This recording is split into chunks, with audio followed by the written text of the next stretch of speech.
Good to go. All right, hello again, Eagle County. This is, if you can't tell, Eagle County Commissioner Matt Scher, and I've got with me today two people who are on the front lines from the county's perspective about this stuff, covering our faces and personal protection. First, we'll talk to Abby Dahlman, who is generally our special projects coordinator, and there's nothing more special than this project. And I also have Amanda Bay, who usually is IT, but we've repurposed just about everybody during COVID. So we'll talk about both the personal protective equipment, Abby, from the healthcare medical side, and then we'll talk to Amanda about this stuff. So first off, Abby, you want to tell us about what PPE is and the importance of it right now for our frontline workers? Definitely. So what I'm doing here for Eagle County, it is, face coverings are hard. What I'm doing is purchasing and distributing PPE. PPE is gloves, goggles, gowns, and then some sort of surgical mask or N95, depending on the level of contact that our healthcare workers have with the patient, whether it be testing or providing general care. They could have respirator style or the surgical mask. So those pieces keep our healthcare workers safe. There's definitely a shortage in supply, so we're having to be creative about how we acquire PPE. Anything from purchasing through some cooperative buys with other counties. We've purchased 20,000 surgical masks, and then we've also gone directly to international buys, purchasing N95s abroad. So it's really kind of runs the gamut there. Yeah, so for all you military people out there, we just discovered the term. Abby is our quartermaster and is on a daily basis trying to find that for our frontline community, for the county and public health. And that's the stuff that, as we were talking about, is designed to protect those workers from the virus. Yeah.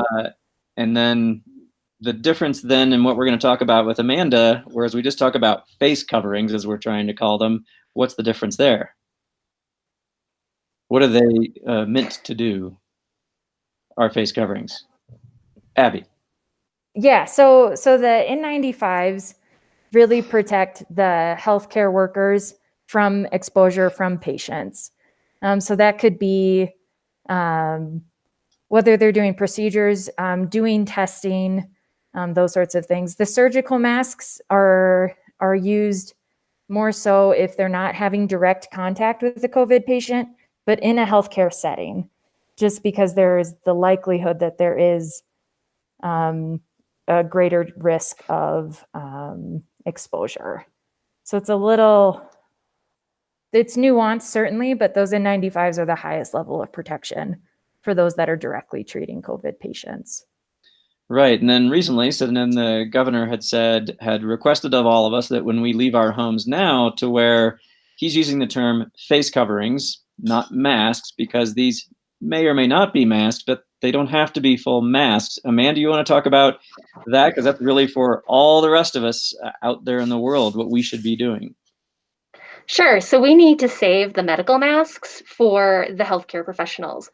But it's a good idea for us to wear some sort of face covering when we're outside of our house, so that if we are asymptomatic, meaning that we are not showing any signs of the virus, but we actually have the virus and we just don't know it, that we are containing our own particles that we're breathing when we talk. There's always particles and vapor that comes out of your mouth. You're containing that within your own mask and you're not spreading it to others.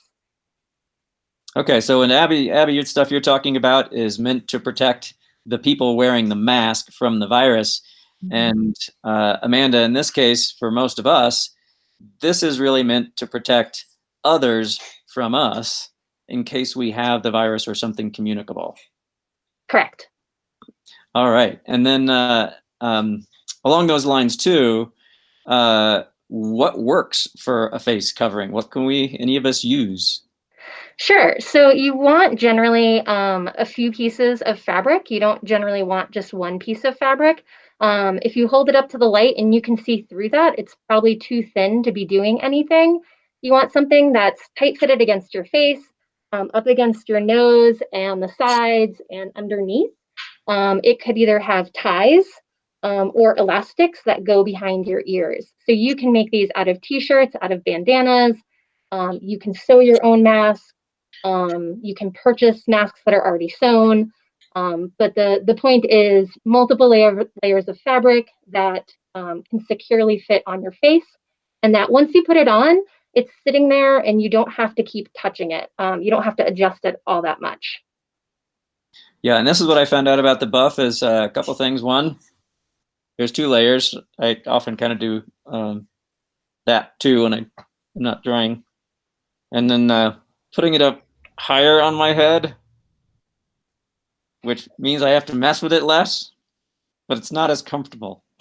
So I want to get myself a really cool mask, and you're working with people to try and do that.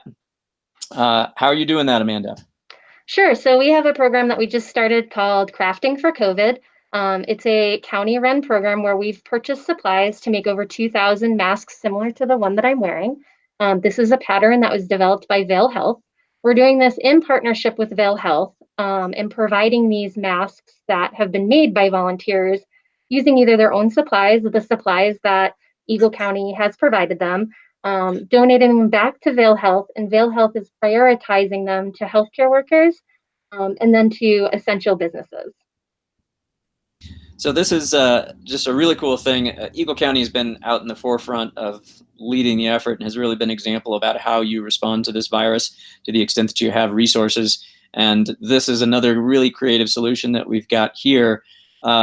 And I think we have that resource on our website that we're using for all of our COVID-related information, and that's ecemergency.org.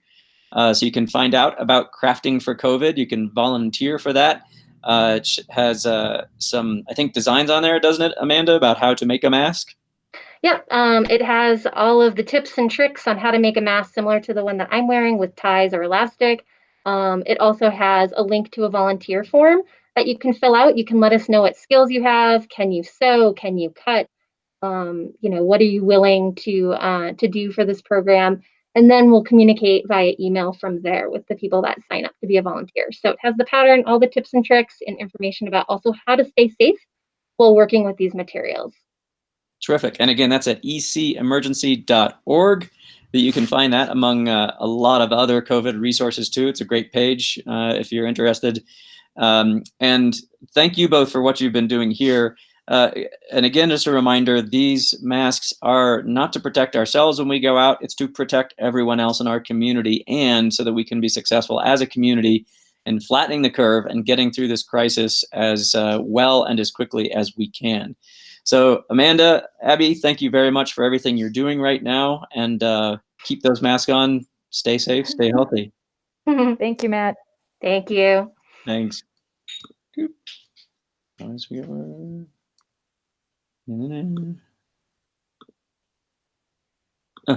we go.